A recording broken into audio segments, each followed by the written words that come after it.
Very specifically, I want to welcome all the students from the Egyptian Diplomatic Institute, and of course thank His Excellency Ambassador Al-Hadidi for his support on this. Of course, I want to thank all the ambassadors. I want to list all the names and all our speakers and all our guests today. Today we are talking about an extremely important topic, and that is public diplomacy. There is no better time for us to address such an important topic. We have chosen rebuilding Egypt's public diplomacy for this conference. The reason why we use the word rebuilding is we are not reinventing the wheel. Egypt is old. And I can claim that I am, as Ashraf said, I am one of the advocates of this type of diplomacy, public diplomacy.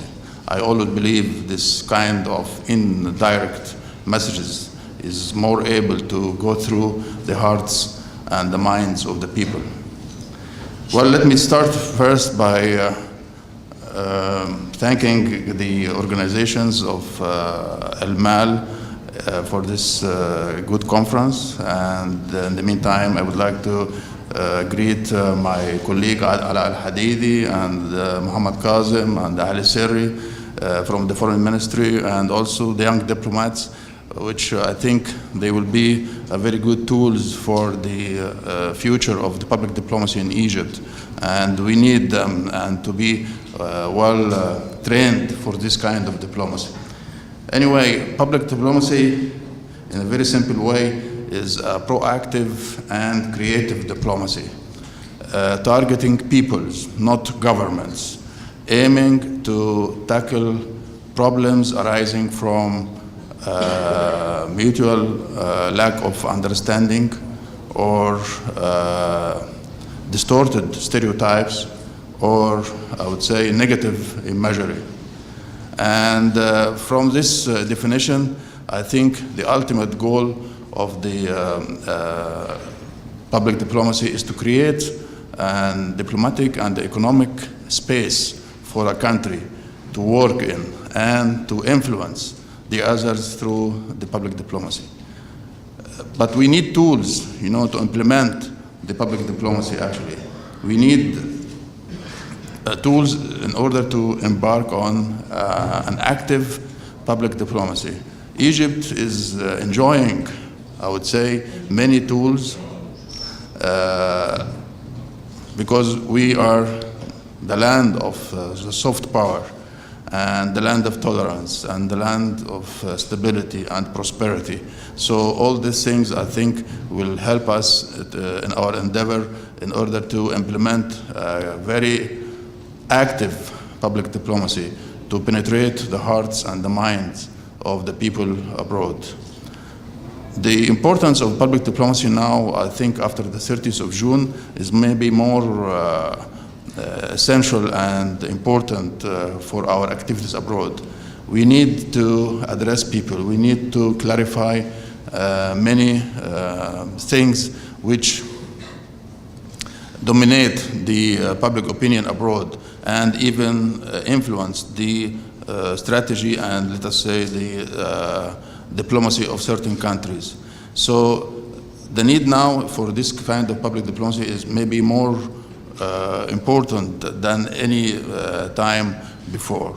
So I guess after this decision by the Prime Minister of Egypt, Dr. Hazem Biblawi, to create a new committee from certain ministers in order to tackle this issue, I guess this is a very good step.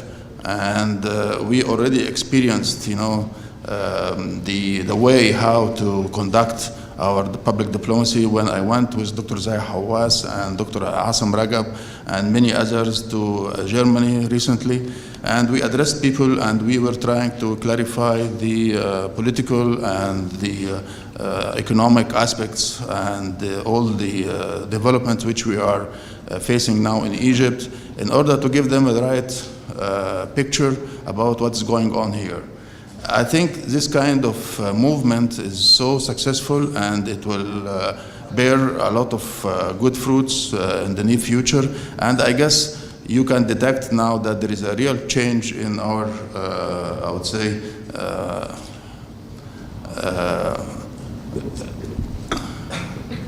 in our image abroad. So the ultimate goal of the public diplomacy is to rebuild the Egyptian image abroad, and I think we are moving ahead in that direction in a very successful way. Ashraf just mentioned the what he called it الدبلوماسية الشعبية. I think the الدبلوماسية الشعبية, I can say about it, the population-centric foreign affairs. I guess this will be the right the definition of the الدبلوماسية الشعبية. We were trying to complement actually the role of the foreign affairs, or let us say the official foreign affairs directions. We are not competing with the Ministry of Foreign Affairs. On the contrary, we are trying to complement its efforts. We are trying to send an indirect message to the others. When we are going abroad, let us say, with different figures from Egypt, representing parties, representing parliamentarian, media, and different, I would say, the church and the Azhar. Also, they came with us, represented from the church and the Azhar.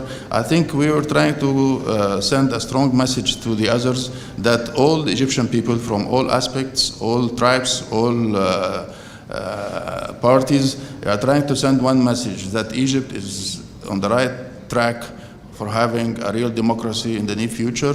We are trying to implement the roadmap and we are trying to give the impression that there is a cohesion in this society, and the overwhelming majority of the people here in Egypt, they are supporting the roadmap and they are trying to implement it in a very prudent way. What happened, I think, after the constitution, it will give also a very strong message. It will help the official diplomacy, and also it will help the public diplomacy in its endeavor. And as far as we are trying to implement the roadmap, I guess the people abroad will try to understand and will give us the chance to implement our future and to draw the future of our children and grandchildren. So this is in brief what I'm trying to do under the subject of the notion of a public diplomacy. And maybe as, let us say, if we want to be constructive in this kind of meetings, we should try to adopt a new idea or a new initiative. So let us agree that maybe we can have the initiative of establishing a public diplomacy association. I think Muhammad Kazim will be happy with this idea. And I guess this might be one of the results of this important conference, that all of us as civic society and governments and parties, I think we should adopt this initiative. Maybe Dr. Ala Al-Hadidi also, because he is the head of the Diplomatic Institute, I think he has the platform to start this kind of initiative. And I will try to convince also Minister Nabil Fahmy, and I guess this will be one of the good results of your conference. Thank you, Your Excellency. I completely agree with you that we do want to come up with an association. Definitely, the private sector would be more than happy to participate in that, and that's the basis of today's conference, is really bringing the private sector to society. So, for all these targets, you need to improve your image abroad, and public diplomacy will be the right thing to improve your image. When you do travel abroad, very much like we as financial people, we pitch Egypt for foreign direct investment in a sense. Public diplomacy in the past couple of months has also been pitching Egypt's story, the reactive story that we're talking about. How do you see that message change after the 15th or 18th, depending on the result that we're all hoping for, the result that we want? But how will that message change post Constitution, even before the President and the Parliament, just the Constitution? Well, I guess stability will be the key for everything, after we will have the parliamentary election and the presidential election. without real stability in this society, without, I would say, harmony and cohesion inside our society, this will, I guess, it will send a negative message to everybody abroad. So our main task now is to try to guarantee the internal stability by all means. I think the Constitution will be the first document in order to pave the way for a real stability in this country, and after that everything will move on. But believe me, I traveled a lot during the last few months to Morocco, Moscow, China, Germany, Austria, different countries, and the first item in all news in these countries is Egypt. What's going on in Egypt? What kind of demonstrations we have and strikes and all these things. And I can tell you that there is a negative impact from all this kind of news. And in the meantime, people, they are wondering what happened to the Egyptians. Where is your smile? Where is your, I would say, culture? And where is your dignity and integrity and all this kind of good things which we were enjoying in the past. So to rebuild the image of Egypt, it needs a lot of efforts, and I think these efforts will be under the auspices of the Foreign Ministry and many other ministries. As I said, the Prime Minister already created a new committee from different ministers whom are responsible for this kind of policies abroad, and I think we should activate the idea, and it is not just a committee to be formed and that's it. No, we should put plans, practical plans, in order to implement the ideas, and we need it for,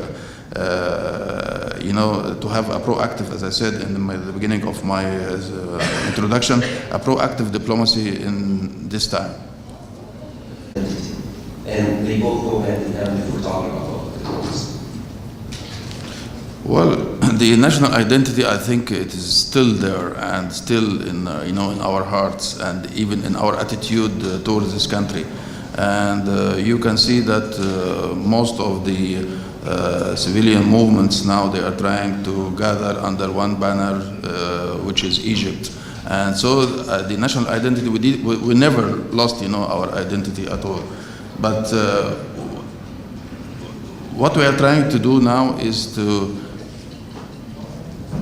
try to, to tackle the turbulence which we faced after the 30th of June, or let us say from the beginning of after the 25th of January till now. The last 3 years, I guess, the Egyptian society suffered a lot from the, this kind of indifferences and even fragmentation and many things actually. And so we should have this kind of internal healing first. And the internal healing, I guess it will take a lot of time from us and a lot of efforts at the same time. And it needs, all efforts to join together in order to achieve this internal healing.